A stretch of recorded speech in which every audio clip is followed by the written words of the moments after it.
South 32's Australian manganese unit is on track to resume production this year. Operations were suspended on that end after a cyclone damaged critical infrastructure, which led to a 61% drop in quarterly manganese production. The diversified miners initiated a phased restart at the business. It says it's made progress with its dewatering program and that first production is expected in December. Despite that performance, South 32 has maintained its annual production guidance. Naspers and Prosus CEO Fabricio Bloisi is upbeat after 100 days in office. Bloisi, who took over from Bob van Dijk earlier this year, penned a letter to shareholders saying he has spent most of the last 3 months with the group's businesses to understand how they could grow faster, be more profitable and work together more closely. He's added that e-commerce revenue growth accelerated in the first half of the year, generating about 3 times the adjusted EBIT than it did in the entire year last year. And that momentum is to continue. Takealot wants a level playing field between domestic companies and international players. It submitted VAT amendments to SARS. It says while discussion around 45% tariffs on small, low-cost imports was a step towards protecting the e-commerce industry, further measures were needed. Takealot has proposed that offshore e-commerce firms like Shein and Temu must establish a physical local office so that it is easier for authorities to enforce regulations and laws. It also wants international players to establish local distribution centers, employ locals and partner with SMMEs. Vodacom is looking for more mobile virtual network operators to add to its book of wholesale customers, and it's specifically targeting a banking client. Vodacom activated its first MVNO customer, Mr. Price Mobile, in September.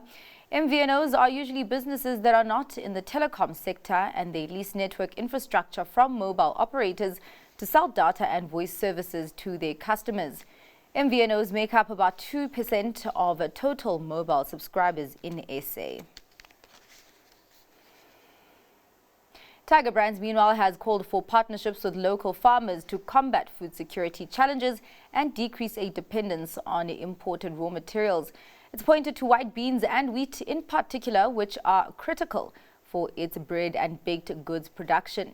CEO Chart Kruger says the country imports more than 60% of its wheat, and that is sourced from Australia, Canada, Ukraine and Russia. The renewed focus on local agri-partnerships comes as South Africa faces rising costs of imported goods, worsened by global supply chain disruptions and geopolitical tensions. In international news, the National Highway Traffic Safety Administration said it was opening an investigation into 2.4 million Tesla vehicles with the automaker's full self-driving software after 4 reported collisions, including a fatal crash. Here's more in this package report. US regulators are opening an investigation into Tesla over its full self-driving software. The National Highway Traffic Safety Administration said researched 2.4 million vehicles fitted with the technology. It comes after 4 reports of crashes where full self-driving, or FSD, was engaged during reduced roadway visibility. Those conditions include sun glare, fog or airborne dust. The regulator said in one crash the Tesla vehicle fatally struck a pedestrian. Tesla says on its website its FSD software in on-road vehicles requires active driver supervision. It further said it doesn't make vehicles autonomous. The probe covers a number of models, including 2023-24 Cybertruck vehicles. The preliminary evaluation is the first step before the agency could seek to demand a recall of the vehicles. It would take such a step if it believes they pose an unreasonable risk to safety. Tesla CEO Elon Musk aims to shift Tesla's focus to self-driving technology and robo-taxis. The company did not immediately respond to Reuters' requests for comment. And Boeing and the union have said that striking mechanics will vote on Wednesday for a new contract proposal that includes a 35% pay hike over 4 years. This could potentially end a costly 5-week-old strike. Let's take a look at this report for more. An end to the more than month-long strike at Boeing could be days away. Striking machinists will vote on Wednesday on a new contract deal that includes a 35% pay hike over 4 years. That's according to the company and union. About 33,000 West Coast workers have been on strike since mid-September.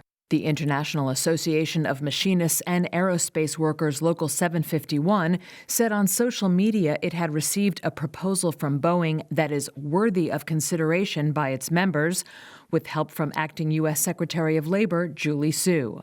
A spokesperson said she has been in Seattle in recent days meeting with both sides.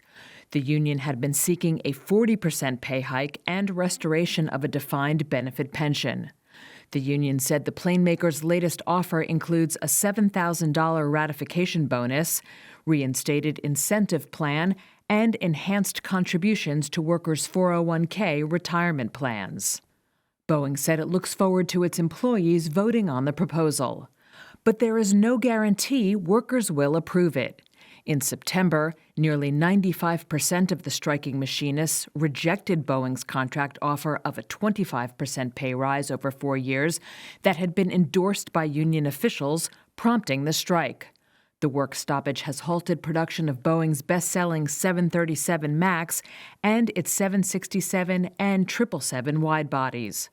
Boeing recently announced it would cut 17,000 jobs, or 10% of its global staff, and take $5 billion in charges, continuing a tumultuous year for the company that began in January when a door panel flew off an Alaska Airlines Boeing 737 MAX 9 jet in midair.